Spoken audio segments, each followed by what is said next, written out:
కూడింది అంటారు. ఉమ్, ఇప్పుడు ఇవాళ మీరు చెప్పింది ఈనాడులో వచ్చినటువంటి కథనం. అవును. ఈ కథనంలో రాసినటువంటి వ్యవస్థలు బ్రోకర్లుగా మారి రైతుల్ని పీడించుకు తినటం వలన ఇప్పుడు అదంతా సవ్యంగా ఉంటే 2019లో కొంచెం సీట్లు ఎందుకు వస్తాయి తెలుగుదేశానికి? అంత దారుణ ఓటమి ఎందుకు ఉంటుంది? ఉమ్, అక్కడ దోచుకుంటున్నారనినే కదా గ్రామీణ ప్రాంతాల్లో భారీ ఓట్లేసి గెలిపించింది జగన్ని. ఉమ్, దానికి జగన్ ఆల్టర్నేటివ్ చూసింది. ఎందుకు? పాదయాత్ర సందర్భంలో రైతులు చెప్పడంతో తను ఆల్టర్నేటివ్ ఏర్పాటు చేసింది రైతు భరోసా కేంద్రం. రైతు భరోసా కేంద్రంలో కాగితం చూపెడితే అక్కడ తీసుకెళ్తారు ఇది అనేటటువంటిది.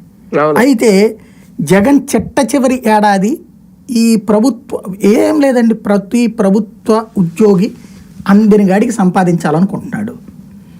ఇందులో ఎథికల్ ప్రాక్టీసెస్ ఇట్లాంటి మాటలు అనవసరం అనుకుంటున్నాడు. అదేమంటే ఎవడికి కష్టాలు లేవు, ఎవడు తింటలేదు అనే మాటతో తినాలనుకుంటున్నాడు.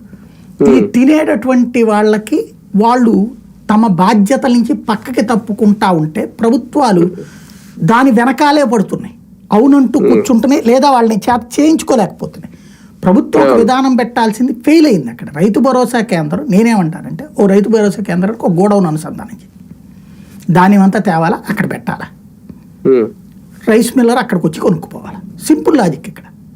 కానీ ఏం